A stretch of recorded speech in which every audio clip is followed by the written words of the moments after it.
Hey peeps, it's Tripl-L, and now it's time to talk Fairy Tail Chapter 504, Rift. And guys, what can I say about this chapter? Well, wow, I really got into that really quickly. Anyway, no, this chapter. You know, the Natsu and Gray stuff, I do think it's kind of forced. But, you know, there's reasons for why it's forced, and I'll talk about that. Pretty much in this chapter, there's two plot lines going on. It's the Natsu versus Gray, and then the second plot line, which is the Mavis versus Eileen conflict that's going on.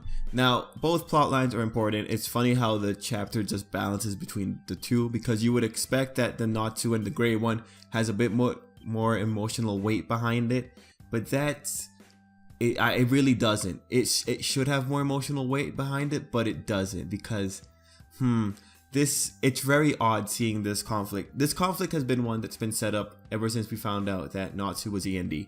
That's been happening. That's always been there. What's going on here with this conflict, though, is some emotional weight is kind of missing from it, just because of how quickly things got to the conflict itself. Now, it's actually perfectly justifiable within the context of the story, and it feeling forced is, I think, totally, how would I say, I think it's totally expected that it would feel this forced. And what I mean by forced is for Natsu in particular, we can kind of let it slide because Natsu is already under a lot of emotional strain, and he's the one that has the visible indications that something seriously bad is going on with him. And this chapter did give us something really good, and I'll talk about that in a bit. But Gray in particular, Gray's effects are a bit more subtle, I think. Gray, he's going into this fight, and he's the one who should have the saner mind in this, and he's the one who should, I feel, try to remember all of his events with Natsu. Like, he has a pretty long history with Natsu, but it's not weighing on him the way it should be. And the obvious reasons for this are obviously the Juvia thing, and then also what Invel was saying about Gray's mental state. So we have a situation where, had Gray been in a clearer mind, I feel this particular situation would have had more emotional oomph into it. But because Gray is as compromised as Natsu, because we have to remember, Juvia just died, at least as far as he's aware, and also the demon slaying magic is confirmed to be having some kind of effect on his psyche. And so he's effectively in the same spot that Natsu's in terms of being overwhelmed by like negative emotion. So it's just, when it comes to this kind of conflict between friends, because both parties are not at their best sanity, it kind of just takes away from like the hard, or the harder moral dilemmas that come in these kind of conflicts between friends, because now we're pretty much losing a whole scenario of Gray having, I don't know, drama or angst about Natsu being END, because I do think the demon slaying magic is getting to him, and you can kind of see it in the panels, the way it's drawn, like his eyes, the way that Mashima draws eyes, you can kind of tell that he's not fully there, and it's not as apparent as Natsu. Natsu is way more apparent than Gray is, but I think that's overall why Gray is just rushing into this fight. This is probably something a lot of people know, but I'm just talking about it because it's just, I feel this. No, you know what? It couldn't have been executed better. This was the only way that they were really going to have to fight. It was going to be both of them crazy like this. Anyway, we know that Lucy and Juvia are on their way, and they're the ones that are pretty much going to stop this fight. So it's going to be a non-issue. Ideally, no one dies in the process, but it's cool to see them clashing. It's cool to see that Gray's actually standing up to Natsu like this. That's the biggest thing, that Gray can stand up to him. So that's positive thing. Now, the cool thing in this chapter was that Natsu thought Lucy died. I did not think that would be the emotional trigger. I thought Natsu was just triggered by the tumor coming back.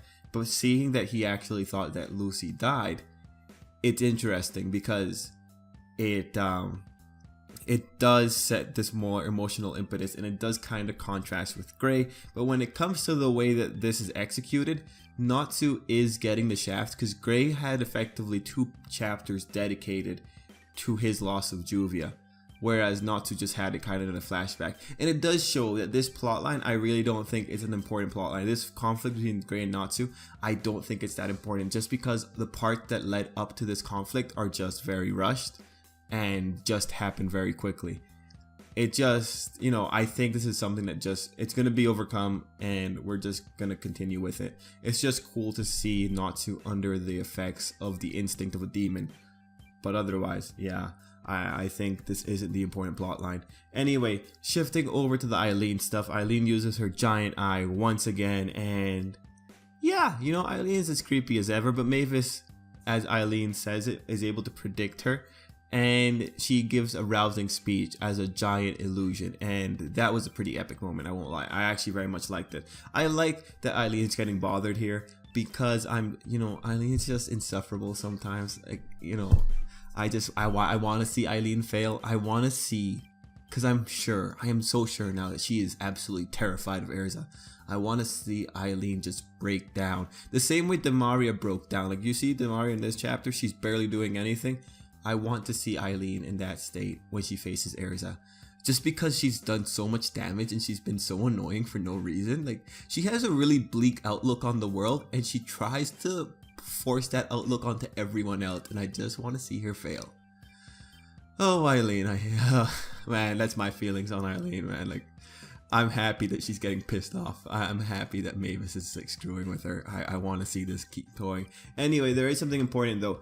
Before the Eileen stuff, we did get Erza. Erza was the segue to the Eileen stuff. So I think that's pretty good on Mishima's part because he is establishing the connection between Erza and Eileen by having that segue. It's going to be interesting. I really do want to see this conflict. Right now, Eileen should have full view of Erza, so I wonder if that's going to trigger her as well. And let's see, the other things, Makarov's kind of, his old age is kind of kicking in. The fairy tale characters, they're all pretty excited now. They think they can probably do it. Mavis looks epic as a giant illusion. Lucy gave Brandish a nice speech on life and adversity. I think that was okay. I think it was a weird kind of break during the chapter, but you know, it's good to like rally the morale every now and again. Anyway, yeah. This chapter, I think I'm going to leave it there. I think that's pretty much everything I wanted to talk about. The Natsu and the Grey stuff is by far the thing that bothered me the most, but it bothered me in the way that, yes, this makes sense that it's happening like this. I wish it could have been executed better, but I feel that in order to execute it better, the author needed more time, and maybe he just didn't have the time to do all this. But regardless, the Natsu and the Grey fight is kind of happening, but I don't think we're going to have a really epic fight, because I don't think it's that important of a plotline or a fight in general. At least not to the author. I think there's bigger fish to fry. Anyway, it'll be interesting to see where we go next week. The next chapter is called Trump Card, and yeah, I'm pretty excited to see what happens. I hope the Trump Card's referring to Mavis. Anyway, peeps, I'm gonna say that I very much enjoyed seeing Eileen get pissed off. I really like this chapter. I really like the chapter. Like, even the thing that bothered me is totally justifiable and totally makes sense within context of what the author could have written. So yeah, I'm gonna leave it there. I really like it. And yeah, guys, tell me what you thought. And till next time, have a good day.